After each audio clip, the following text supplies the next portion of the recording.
Hello friends, good morning.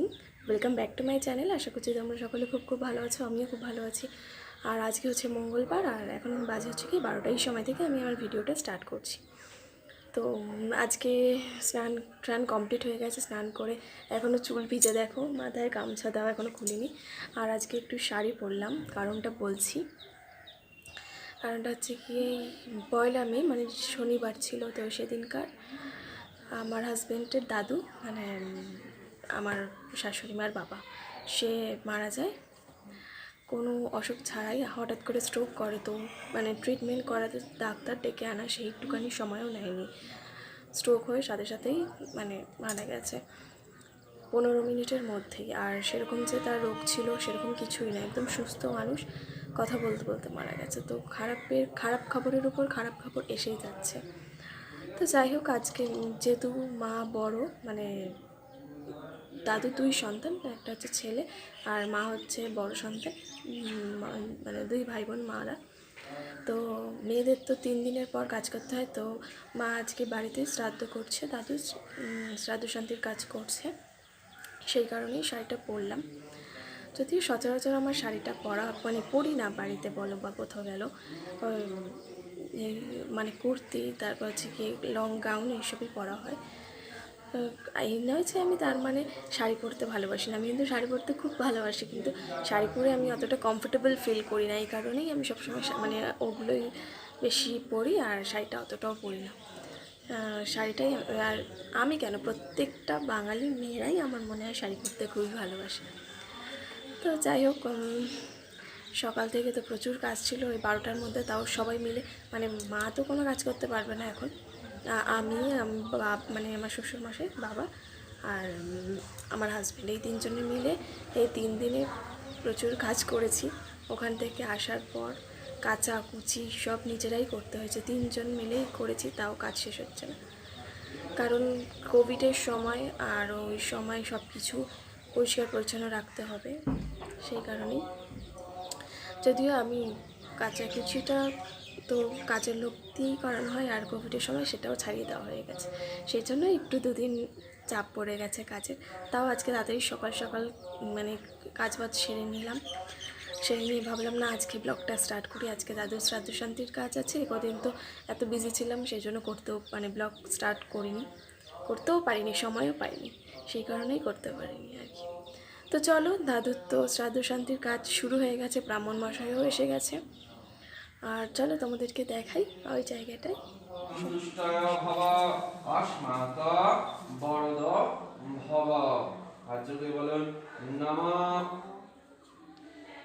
গঙ্গে চ যমুনে চৈব গোদাবরী সরস্বতী নর্মদে সিন্ধ। চতুর্থী শ্রাদ্ধকালে ভবন্তি নম গঙ্গা নম গঙ্গা নম গঙ্গা সদ্য পাতক সংহন্তি সদ্য দুঃখ বিনাশিনী সুখদা মোক্ষদা গঙ্গা গঙ্গৈব পর। দাদুর ওই শ্রাদ্ধের কাজটা ওই বাইরে করবে বলে ঠিক করেছিল। এই যে দেখো, বাবা বাঁশ ঠাস সব খুলে নিয়েছে, প্যান্ডেল মোটামুটি করেছিল, মানে প্যান্ডেল বলতে ছা মতন করে দিয়েছিল তাঁবু খাটিয়ে। আর ওয়েদারটা বড্ড খারাপ আজকে, এখন একটু রোদটা উঠেছে, সকাল থেকে ঝিরিঝিরি বৃষ্টি পড়ছিল আর প্রচণ্ড হাওয়া দিচ্ছিল, তো সেই কারণে বাইরে আর করলো না, ঘরেই করা হচ্ছে। আজ কোভিড, তোমরা তো এখন জানোই, কোভিডে সবার অবস্থা খুবই খারাপ, পরিস্থিতি অর্থনৈতিক বলো বা সেফ থাকার জন্য দুটোই, সেই কারণে আমরা লোকজন কাউকেই খাওয়াচ্ছি না। মানে জাস্ট নিয়মকানুন যেটুকানি মানতে হবে সেটুকানি মানছে মা, আর 5 জন বাচ্চা কাচ্চা মানে খাওয়াতে হতো, নিয়ম ছিল, তো ওটা না খাওয়ালেও হয়, ব্রাহ্মণকে সেই বাজারটা করে দিলেও হয়। তো আমরা ওই কোভিডের জন্য সেটাও অ্যালাউ করছি না, ব্রাহ্মণকেই ওই বাজারটা ধরে, মানে যা যা লাগে সেই বাজারটা ধরে দিয়ে দেবে। তো এই আজকে এইসব হচ্ছে। আর সকালবেলা তো রান্না হয়ে গেছে, চলো তোমাদের সেই রান্নাটাও দেখাই। এই যে দেখো, এরকম কাশ্মীরি আলুর দম করেছি, মানে আমি আগে কোনোদিন করিনি, নিজে থেকেই আজকে ট্রাই করলাম, কারোর হেল্প ছাড়াই। জানি না কেমন হয়েছে খেতে। এই যে উচ্ছে ভাজা একাই করলাম, কারণ মা তো কিছু করতে পারবে না এই কদিন। পটল ভাজা,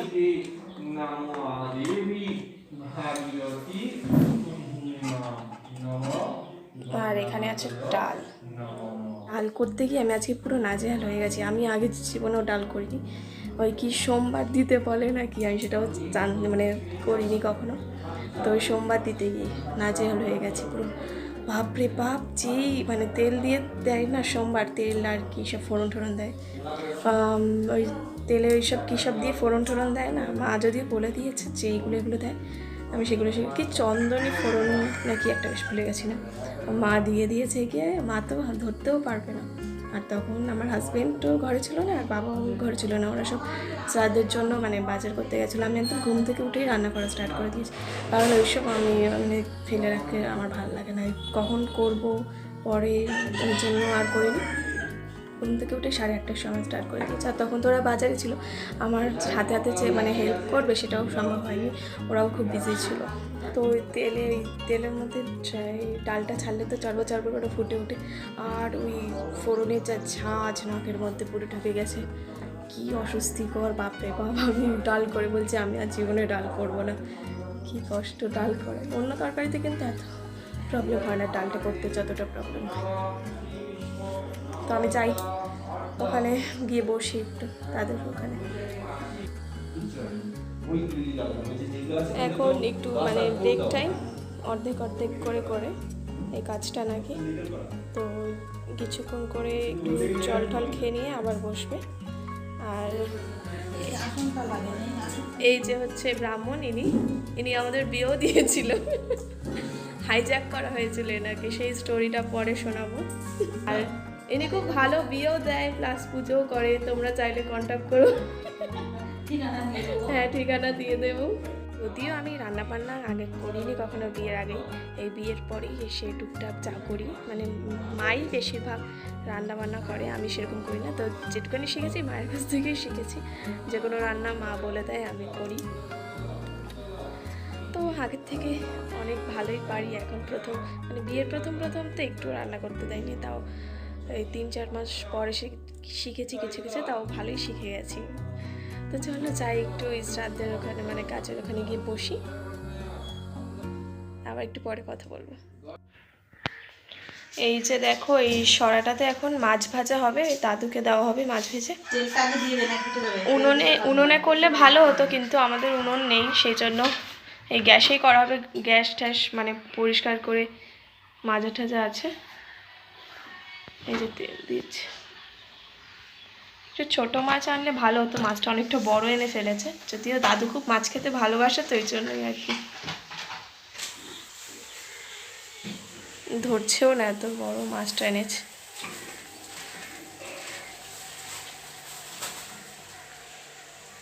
দিন ওই হবিষ্য করতে হয় না মাকে, তো মা হবিষ্য করে তো দাদুকে খেতেও দিয়েছিল। তো এমন জায়গায় দিয়েছে যেখানে সাধারণত কাক ঠাক বা পাখি টাকি বলো যায় না। আর বাবা তার সাথে আমও কেটে দিয়েছিল। তা মা দাদু নাকি আসাম খায় না, তো সত্যিকারেই সেটাই ঘটলো। সব কিছুই খেয়েছে, মানে কিছুই ছিল না যেটাতে দিয়েছিল, শুধু আমটাই কিন্তু ছিল। তো এগুলো বিশ্বাস যারা করে না তারা চাই না কি ভাববে, কিন্তু সত্যি এরকমই ঘটে আর কি এরকম সময়। তো দাদু যে মারা গেছে না, মারা যাওয়াটা মানে খুবই অস্বাভাবিক আমাদের কাছে, কারণ দাদুর এতটাও বয়স হয়ে যায়নি বা অসুস্থ হয়ে রোগে ভুগছিল সেরকম কিছুই না, পুরো সুস্থ মানুষ। এই 60 মনে হয় পেরোলো তার বয়স। তো সকাল থেকে যেরকম সবার সাথে কথাবার্তা সব ঠিক আছে, পাড়ায় এর বাড়ি ওর বাড়ি গেছে। দিদা বিড়ি খেতে দেয় না, দাদু বিড়ি খায়, খুব স্মোক করে, ওই বিড়িটাই খায়, আর কি তামাক না কি বলে ওই খায়। তো ওই দিদা বিড়ি খেতে দেয় না, কারণ ওই বিড়ি খাওয়ার জন্য দাদুর প্রচণ্ড কাশি হয়। তো সেই সকালবেলা আবার কার বাড়ি গিয়ে লুকিয়ে আবার বিড়িও খেয়েছে। বাইরে থেকে ঘুরে এসে বলছে যে ভাত হয়ে গেছে, তাড়াতাড়ি খেতে দে, আমার খুব খিদে পেয়েছে, মানে দিদাকে বলছে। আর উনি আগেকার মানুষ তো, মানে আগেকার বলতে বাংলাদেশের মানুষ, তো বাংলাদেশের মানুষ হয় তো বউকে তুই তুই করে কথা বলে। তো বলছে যে আমাকে তাড়াতাড়ি করে খেতে দে, তাড়াতাড়ি করে খেতে দে। ওই দিদা কোনো রকম উচ্ছে ডাল করেছিল, উচ্ছে ডাল দিয়ে ভাত খেয়েছে, করে উঠে স্নান পটি করবে আর স্নান করে একসাথে আসবে বলে টয়লেটে গেছে। আর ঘরের মধ্যেই টয়লেটটা, তো দিদা ভাবছে যে কতক্ষণ হয়ে গেছে এখনও কেন বেরোচ্ছে না, তো ডাকাডাকি করায়। দাদু বলছে যে দাদু তখন কোনোরকম করে তার জামা কাপড়গুলো ধুয়ে দিদার হাতে দিয়েছে। দেওয়ার পর বলছে যে মানে নাকি পটি করতে গিয়ে পড়ে গেছিলো, বুঝেছো, মানে মাথার মধ্যে এতটাই মানে স্ট্রোক করার আগে মাথার মধ্যে যেরকম হয় সেরকম নাকি করছিল, তো সেই কারণে পড়ে গেছে আর উঠতে পারছিল না। তো দিদা ডাকাটাকি করায় কোনো রকম তার জামা কাপড়টা ধুয়ে দিদার হাতে দিয়েছে, বলছে কি চা ছাদে মেলে দিয়ে। আর সকাল থেকেই নাকি বলছিল যে পুজোটা তাড়াতাড়ি দিয়ে, সেদিনকার শিব পারছিল, তার দাদু প্রচণ্ড শিবের ভক্ত, আর দিদাও একটু লেট করেছিল সেদিনকার পুজো দিতে, লেট করেছে দিদা, তো সেদিন তার পুজো দেওয়াই হলো না, এরকম একটা ঘটনা ঘটে যাওয়ার কারণে। আর তো এরকম আর সকাল থেকে নাকি দিদাকে বলছে তোকে আজকে একটা খেল দেখাবো, তোকে আজকে একটা খেল দেখাবো। তো এরকম বলতে বলতে তো ওই টয়লেট থেকে এরকম মাথায় হাত দিয়ে বেরোলো। তো দিদা বলছে যে কী হয়েছে তোমার, কী হয়েছে বলো। বলছে আমার মাথার মধ্যে খুব কষ্ট হচ্ছে, মানে দিদা কোনো রকম ধরে ঠরে নিয়ে বসিয়েছে, আর দিদা হাও করে কাঁদতে কাঁদতে মামিকে বলেছে। তো মামিও প্রচণ্ড ভয় পেয়ে গেছে, বলছে যে হয়তো ভাবছে যে খিদের জন্য এরকম করছে, সকাল থেকেই তো প্রচণ্ড খিদে করছিলো, তাই খিদের জন্য হয়তো এরকম হচ্ছে। তো মামি গেছে আবার দুধ গরম করে আনতে, তো দুধ গরম করে আনতে আনতে বলছে যে এই নিয়ে এসেছে, তো দুধটা খায়নি, বলছে যে আমাকে ঘটের জল দাও, ঘটের জল দাও। আর তার মধ্যে গেছে মামাকে খবর দিয়েছে, মামা গেছে ডাক্তার ডেকে আনতে, ঠিক আছে। তো এবার বলছে যে আমাকে ঠাকুরের ঘটের জল দাও, আর আমাকে একটা গীতা দাও, আমার বউকে গীতা দাও। তো নিজে হাতে ধরে জলটা কিন্তু খাচ্ছিলো, খেতে জলটা একটু খেলো, কোনো রকম খেতে পারছে না, মানে কালে সাইড থেকে বেরিয়েও পড়ছিলো, আর গীতা বুকে ধরেছিল, ধরে থাকতে থাকতে দুটো হেঁচকি দিল, ব্যাস সব শেষ। মানে ডাক্তার আনবে যে দেখবে তারও সময় পায়নি। আর কেউ হঠাৎ মানে মাথায় হয়তো জল দিলে ভালো হতো, কেউ সচরাচর মানে এই ব্যাপারটা বুঝে উঠতে পারেনি, দিদাও অত বোঝে না, তো ব্যাপারটা বুঝে উঠতে পারেনি যে তার এরকম মানে জল দিলে ঠিক হতো। তো মানে নিমেষের মধ্যে আমাদের কাছে ফোন এসে যে শরীর খারাপ, আমরা রেডি হচ্ছি, মানে 5 মিনিট, আমাদের কাছে ফোন আসার 5 মিনিটের মধ্যেই খবর পেয়েছে দাদু এক্সপায়ার হয়ে গেছে। তো আমার মাকে বলিনি যে দাদু এরকম হয়ে মানে মারা গিয়েছে, কারণ মা খুবই অসুস্থ হয়ে পড়বে, মারও শরীরটা ভালো না, সেও একজন মানে তারও অনেক রোগ রয়েছে, তো অসুস্থ হয়ে পড়েছে, তো সেই জন্য মাকে বলা হয়েছে যে দাদু শরীর খারাপ, তাড়াতাড়ি চলো আমরা যাই। তো তা একটা গাড়ি ঠিক করা হলো, তো গেছি, গিয়ে ওখানে তো মা হাওয়া করে কাজে যে তোর আমাকে সবাই মিথ্যা কথা বলেছিস, কারণ সত্যি কথা বললে তো মায়েরই কষ্ট, মানে আর এখান থেকে আরও কষ্ট হতো, তাই সারা রাস্তা গেছে বমি করতে করতে গেছে টেনশনে। আর দাদু এতটাই ভালো মানুষ ছিল, এতটাই ভালো মানুষ ছিল, মানে বাংলাদেশে যখন থাকতো তখন দাদু হচ্ছে কি আর্মির চাকরি করে, আর্মির চাকরি করতো। তো আর্মির চাকরি করলে সাধারণত ঘুষ পেতো দাদু, তো ঘুষ বাড়িতে নিত না, মানে ওই ঘুষের টাকা কিচ্ছু করতো না, বলতে যে না আমি ঘুষের টাকা কিছুতেই নেবো না, এই পাপ কাজ আমি করবো না, মানে নিতে তো হতো টাকাটা, কিন্তু আমি এই ঘুষের টাকা দিয়ে ঘরের কিছু করবো না, এই পাপ কাজ আমি করবো না, আমার ছেলেমেয়েরও তাতে খারাপ হবে। তো ওই টাকাটা নিয়ে যারা খেতে পেতো না, তারপর যাদের অবস্থা খারাপ, খুব গরিব মানুষ, তো তাদের মধ্যে বিলিয়ে দিত। তো বাংলাদেশে থাকতে দাদু দিদাদের অবস্থা খুবই ভালো ছিল, এখানে এসে সেরকম মানে কিছুই তো নিয়ে আসতে পারেনি।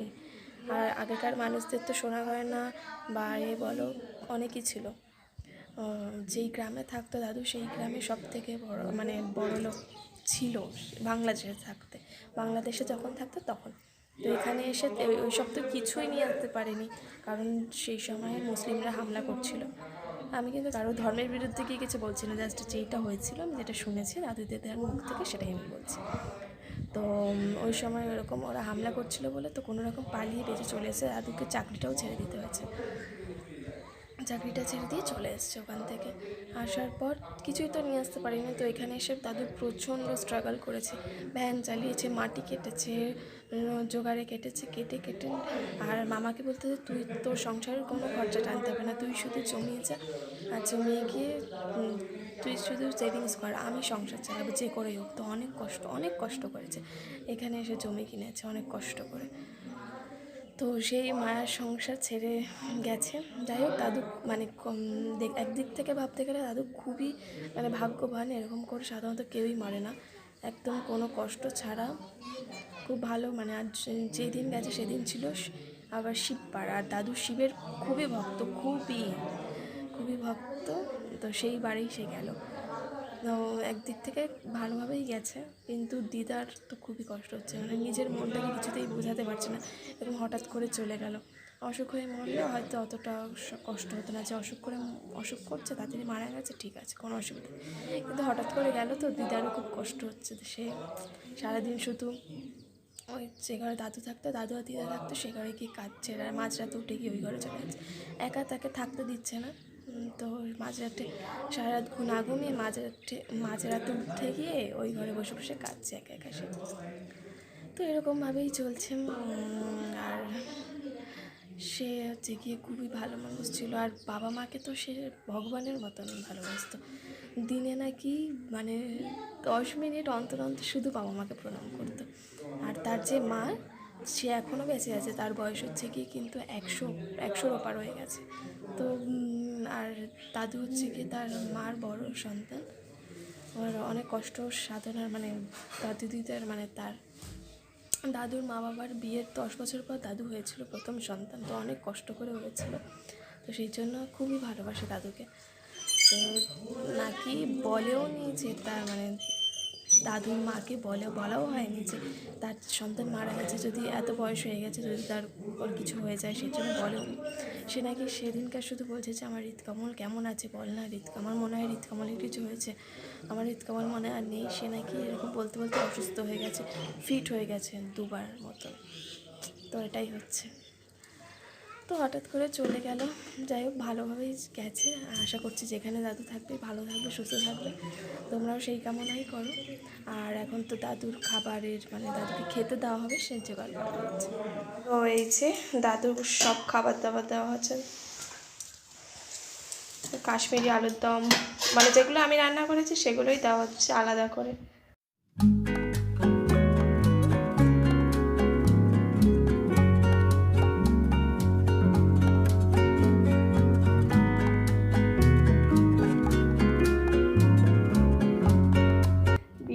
তো ঠাকুরমশাই বললো উনি যদি কোনো নেশা ভান করে থাকে তো সেইটাও দিতে হবে। আর এই দেখো দাদুকে কোথায় খেতে দিয়েছে, মানে এইরকম জায়গায় দিয়েছে যেখানে মানুষ সচরাচর আসে না।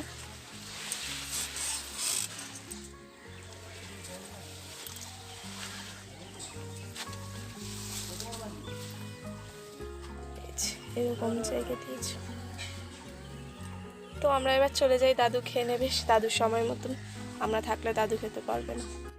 তো এই চলে আসলাম আবার রাতের বেলায় তোমাদের সাথে কথা বলতে। দুপুরেও আর কথা বলা হলো না, আর সন্ধ্যাতেও হয়নি। ওই দুপুরবেলা দাদুর ওই শ্রাদ্ধের কাজ হচ্ছিলো, তোমরা তো দেখলেই। তো টুকটাক তো কাজ মাকে করে দিতে হচ্ছিলো, একটু হেল্প করতে হচ্ছিলো। তো সেই কারণে সবসময় ক্যামেরাটাও ধরে থাকতে পারছিলাম না, আর অন্য কেউ যে ধরবে সেটাও ছিল না, কারণ বাবা আর ও দুজনেই কাজে বিজি ছিল। আর আমার মানে যেহেতু আমি নিউ ইউটিউবার, তো সেই জন্য এখনও ট্রাইপড এসব কিছুই কেনা হয়নি, সেই কারণে আর ভিডিও শ্যুট করতে পারিনি। নিজেই মানে হাতের সেলফি স্টিক দিয়ে ভিডিও করি, তো মানে নিচে ধরে বা কেউ ধরে দেয়, সেই কারণে আর শ্যুট করতে পারিনি। তো ওই তাড়াতাড়ি করে দাদুর শ্রাদ্ধ শান্তির কাজ হয়ে যাওয়ার পরই আমরা খেয়ে নিয়েছি, কারণ দাদুর শ্রাদ্ধ শান্তি হওয়ার আগে আমরা কিছুই খাইনি। হয় কাজ হয়ে গেছে, তারপর সবাই একসাথে বসে তাড়াতাড়ি করে খেয়ে নিলাম, কারণ প্রচণ্ড খিদে পেয়েছিল। সবাই সকাল থেকে প্রচুর কাজবাজ করেছে, তো তাড়াতাড়ি করে না খেলে খুব কষ্ট হচ্ছিল। তো যাই হোক, তারপর তো খাওয়া দাওয়ার পর শুয়ে পড়লাম, ঘুমিয়ে পড়েছি। আবার ঘুম থেকে উঠে একটা বার্থডে পার্টি ছিল একদম বাড়ির পাশেই, তো সেখানে গেলাম। যদিও জানো সেখানে গিফটই দিইনি, কারণ হচ্ছে গিয়ে আজকে যেহেতু আমাদের শ্রাদ্ধ শান্তি মানে দাদুর শ্রাদ্ধ শান্তির কাজ হচ্ছে, তো সেই কারণে সকালবেলাও কেউ বাজারে যেতে পারেনি। আর ওরা আজকেরই বলেছে, এই ধরো 10টার দিকে বলে গেছে। তো 10টার সময় আমাদের এখানে দোকান বন্ধ হয়ে যায়, যদিও তার আগে বললেও সম্ভব হতো না সকালে বাজারে যাও। কারণ আমাদের এখানে 10টার সময় সব বাজার বন্ধ করে দেয়, আর আজকে তো সবাই ঘরে বিজি, তো সেই কারণে তখনও যেতে পারিনি। আর বিকেলবেলা মানে ঘুম থেকে উঠেছি 6টার সময়, তো 6টার সময় উঠে ও বলছে যে যাই দেখি তাও বাজারে কিছু পাই কি, কারণ আমাদের এখানে আবার 5টার সময় দোকান বন্ধ করে দেয়, বিকেলবেলা 5টার মধ্যে বন্ধ করে দিতে হবে, মানে এরকম লকডাউন, মানে এইটুকানি লকডাউন এখন চলছে এখানে, সব জায়গাতেই চলছে, তো তোমরা তো জানোই লকডাউনের নিয়মগুলো এখন। তো সেই কারণে কিছুই কিনতে পারিনি, জাস্ট একটা মুদিখানার দোকান খোলা ছিল, ওখান থেকে জাস্ট একটা 40 টাকা দামের ডেয়ারি মিল্ক কিনে দিল ওকে, তো বললো যে গিফটটা ডিউ রইলো, নেক্সট দিন দেখি কী কিনে দেওয়া যায় ওকে। তো যাই হোক, এই খেয়ে দিয়ে আসলাম সেই বাড়ি থেকে একটু আগেই, বিরিয়ানি খেলাম আর তার সাথে চিকেন কষা, ভালোই করেছিল, নিজেরাই বাড়িতে করেছিল। আর এখন তো আর ভিডিও করার মতন কিছুই নেই, আর শুয়ে পড়বে, এখন ঘুমাবো, তো এখন আর বেশি তো তোমাদের সাথে কথা বলতে পারবো না, আবার কালকে তোমাদের সাথে কথা বলবো। আর ভিডিওটা আমি এই পর্যন্তই স্টপ করছি আজকে। আমার ভিডিওটা যদি তোমাদের ভালো লেগে থাকে তো প্লিজ একটা লাইক করো, আর যদি নাও ভালো লাগে অবশ্যই কমেন্ট বক্সে জানিও, আর ভালো লাগলেও জানিও, আর প্লিজ আমার একটু পাশে থেকে আমার চ্যানেলটাকে সাবস্ক্রাইব করে দিও, যদি ভালো লেগে থাকে তাহলে শেয়ার করো। তো আজকের মতন এখানেই টাটা, তোমরা এই কোভিডে সবাই সুস্থ থেকো, ভালো থেকো। আজকের মতন ভিডিওটা এখানেই শেষ করছি, কালকে আবার নতুন কোনো ব্লগ নিয়ে চলে আসবো। Tata, good night.